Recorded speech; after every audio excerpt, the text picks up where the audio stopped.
Okay, so this is my section where I get to talk about the power of your purchasing.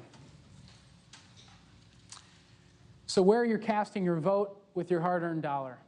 Where is it happening? Who have you been casting your vote for the past 10, 20 years? Do you know them? Do you write them cards? Do you get to see them face to face? Probably not. Your vote matters in the world of food. Many of you may not think this, but the only reason that food is produced the way it is because you buy it that way.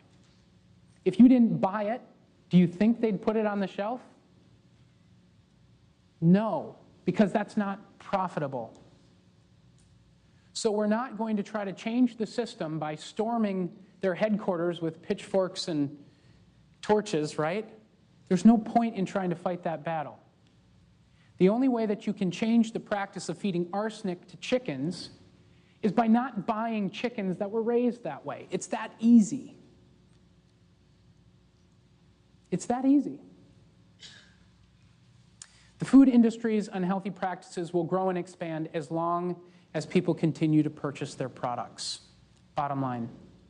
If you buy a food that was processed that way, it's going to keep being processed that way. And they're going to keep trying to find ways to cut corners to increase their profitability, which is their fiduciary responsibility to their shareholders.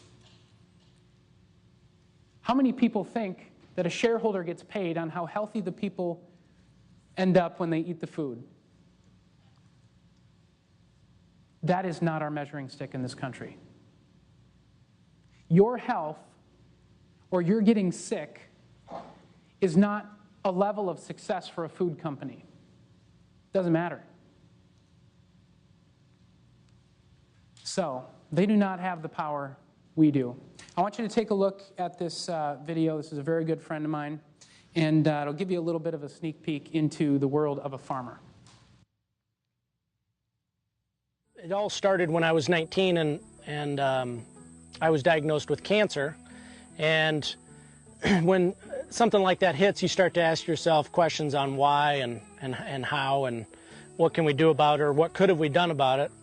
And a lot of the research that we did and the people that we heard talk, a lot of those factors were that our food had changed so much. So we started to ask ourselves, initially, what did we want to eat as a family? And then we had a great opportunity, and we had a farm that we could change back and grow the food that we wanted.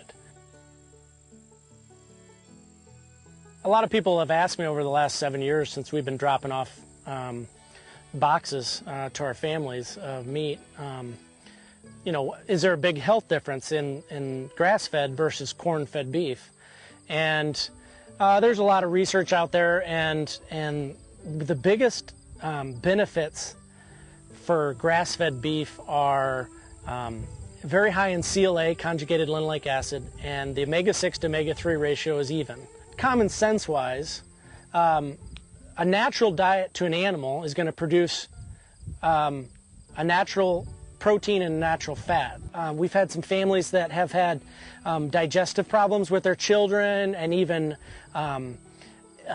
eczema and acne and other, you know, minor problems that, you know, maybe a medication could take care of here and there. But once they start changing the food that they eat, the body almost naturally senses that and takes that food in and repairs the damages or illness that are occurring.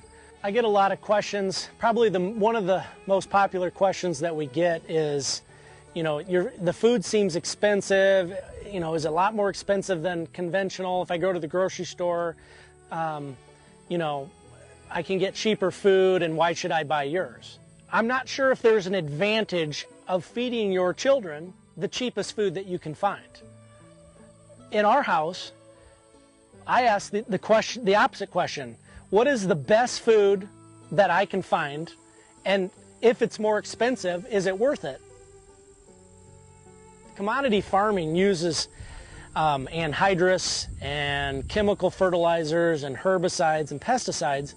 It takes a real toll on the biology and the good bacteria, the good bugs, and the good, the natural living order, we don't need antibiotics in the feed. We don't need to worry about sickness or problems with the animal's rumen.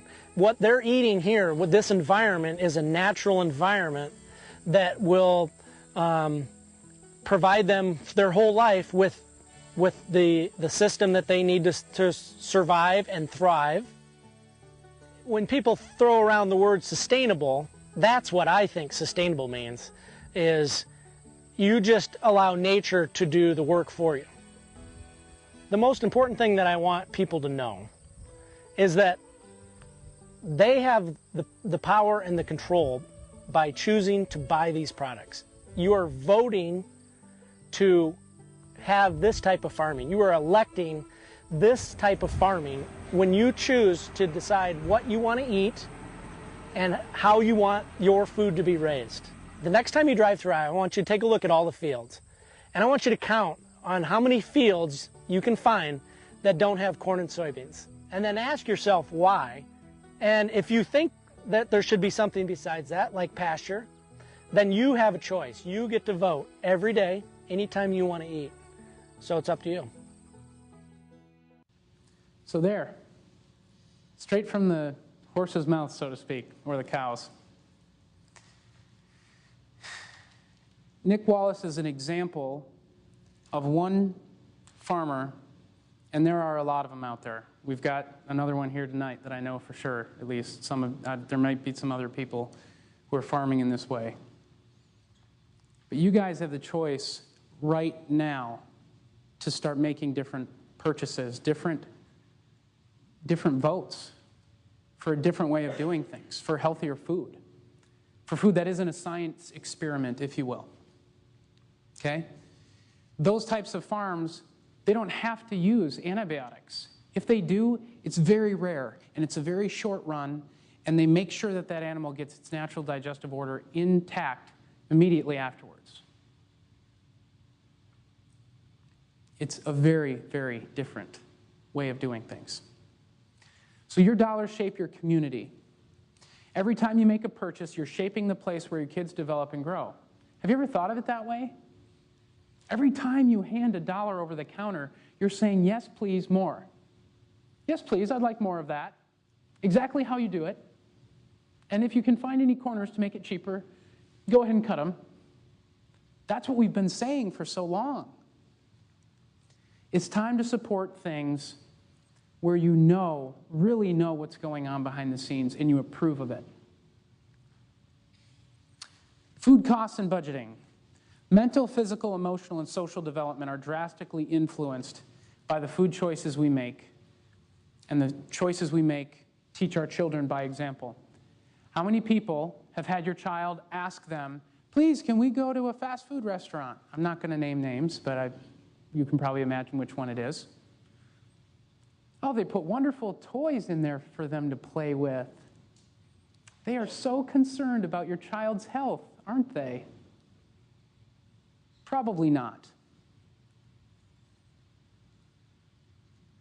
Because their profit margin isn't affected by the health and the outcomes of the people who eat their food. Their profit margin is affected in how quick they can get it to you and how cheap they can buy it. And the lower those costs are, the more profit there is. When you purchase food, you reinforce the system that is in place. And you say, I want more of that. So your dollars shape your health as well. Not only your community, but your health. Every time you hand $1 over the counter, you're taking something into your life and you're exposing yourself to it, good or bad. So your dollars are shaping your health. If you're fatigued, if you're in pain, if you're feeling old, if you say, my metabolism is gone, my hormones are all out of whack, my blood sugar is out of control, whatever it is, less than pleasant moods and depression, the chances are that you're actually purchasing things at your local grocer and at restaurants that are causing these problems. You are actually buying these problems. Have you ever thought of it that way? Most of the health problems that are in this country are what? Preventable. And they're preventable because you could feed your body better, you could give that innate intelligence the tools and resources it needs, and you will get better outcomes. Notice you saw a graph that we showed earlier. This one looks the same. It's not. This is a completely different graph. This graph is the food allergy among children in the United States, measuring a 10-year period. How many people here have a child with a food allergy? Or know a child, or have a child who has a friend who has a food allergy? We can't even bring peanuts into our public schools anymore. Does anyone know that? Yeah, everyone's like, yeah, I know that. I've been sent that memo. Every year, beginning of the year, middle of the year, and in between, I get sent that memo. Please don't send peanuts to school. How many people thought peanuts could be deadly? Here it is. Over the past 10 years, look at what is going on. These are food allergies. Food allergies that were nearly nearly did not exist 20 years ago. They were rare. And now we can't bring peanuts to school. I got in trouble for a lot of things in school. One of them wasn't bringing peanuts.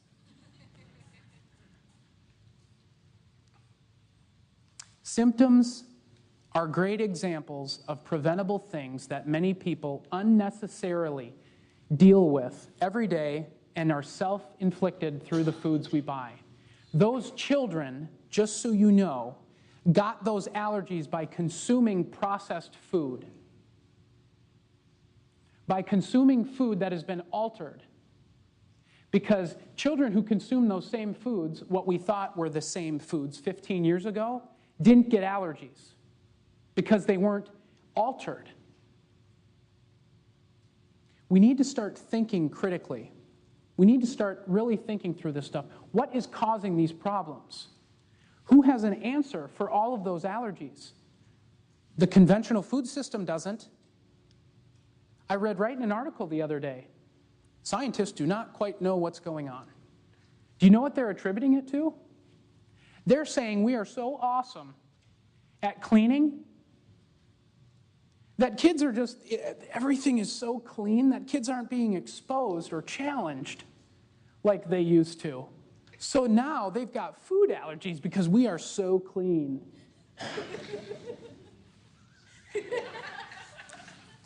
That is like epic failure, ladies and gentlemen. We are wiping our children down with Clorox wipes.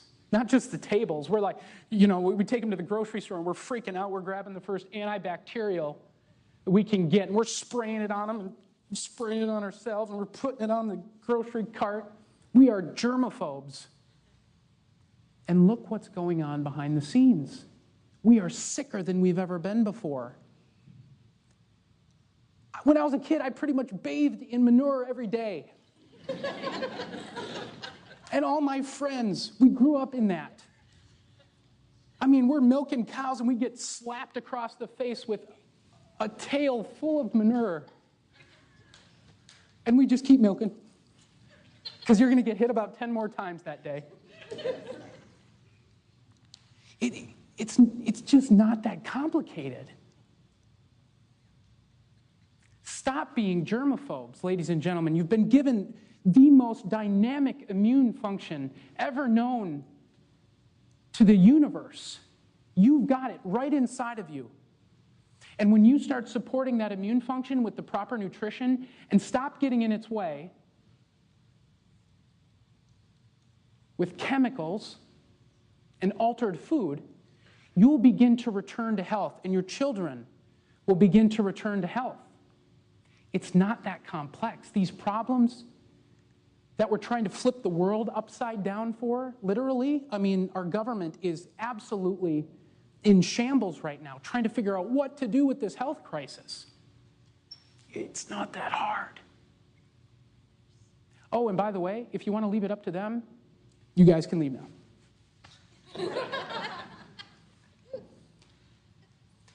It's time to do something about it. And you are the only ones who are going to make the impact. The only ones. Industry is too big. That ship is just too big to turn around. It's like saying the Titanic would have been able to stop before the iceberg. Impossible. That is exactly what's happening. Your ships, in your family, your home, your ship is able to turn real fast. You know what that's called? One decision to turn the rudder. One, by you. All of you have that control. Today, tonight, tomorrow. Turn the rudder. Don't wait for the big rudder to start turning. You can do it now. You've got options. So you're spending your hard-earned money on groceries. You're spending your hard-earned money to stay sick through cheap groceries. You are looking for the deal of the day. You are cutting coupons. And you are welcoming and ushering in sickness into your home. Because you are so concerned about the net cost of food that you have never, ever considered the nutritional value or what that food could possibly be doing to your family.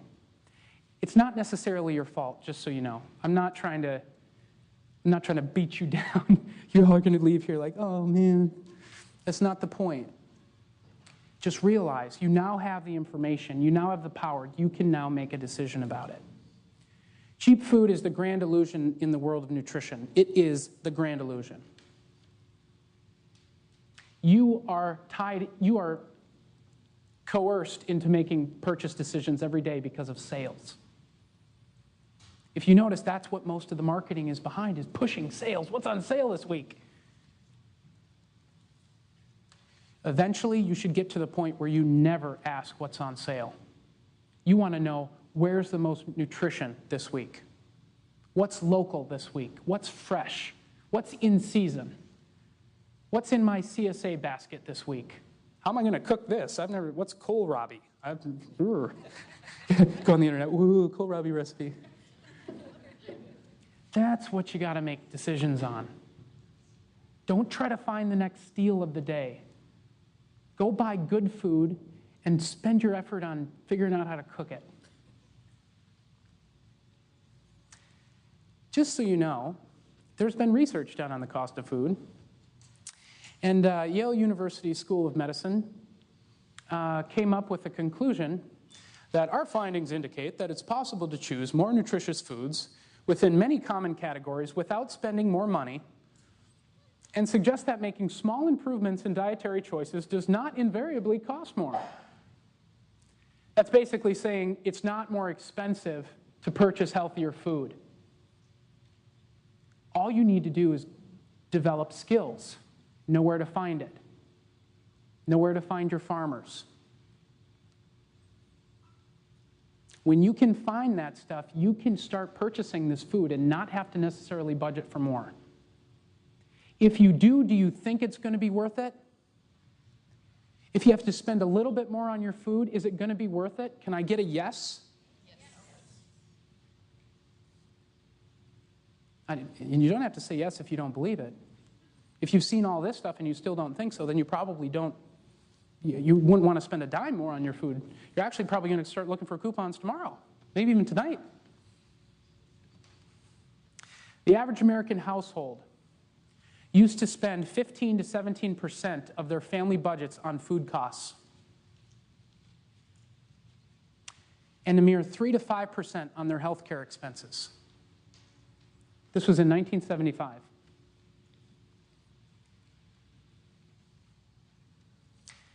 Now, the average American household spends a measly 5 to 8% of their household budget, on average, on food and groceries, and a whopping 15 to 20% of their household budget on sick care.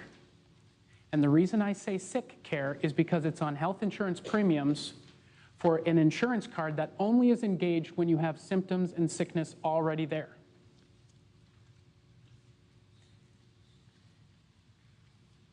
Do you notice that the food budgets and the medical expenses are exactly opposite of each other? Priority check, people. We have become so scared to death to buy food that's valuable and nutritious, and we are pumping so much money into our healthcare premiums, and then we turn around and say, eating healthier is too expensive. How crazy is that, that you even think that way? That we've even got to a point in this country that we'd actually believe that statement coming out of our mouth is true. Healthy food's more expensive. What? Have you seen the disease? Have you seen the state of children's health? Is it really too expensive to invest in your children's health? Fortunately enough for you, in Lesson 11, we will teach you how to start changing the direction of where your money is going to begin to divert money from sick care into healthy food. So it's interesting. As soon as we begin to fall for the illusion that food is cheap, we buy into it. We cut all the coupons we possibly can. They've even got television shows for it now. Have you guys seen that? These people who make a job out of cutting coupons, and the store like owes them money after they purchase like $1,000 worth of food. I can promise you the food in that cart isn't worth the boxes put in. And those poor kids are going to eat that food for the next month. And their poor mother, who doesn't have a clue, is going to think that she did them a favor.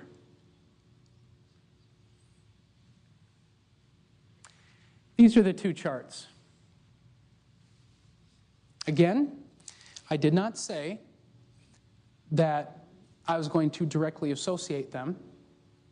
One is the adoption of genetically modified foods, or the acceptance of modified genes in our food. And the other is food allergies of children in this country. Do those graphs look at all similar to you? They almost look identical, don't they? The beauty of it is, ladies and gentlemen, is you have a choice tomorrow to start purchasing food the way you want to buy it, because now you know. And in your reference guide, section 4,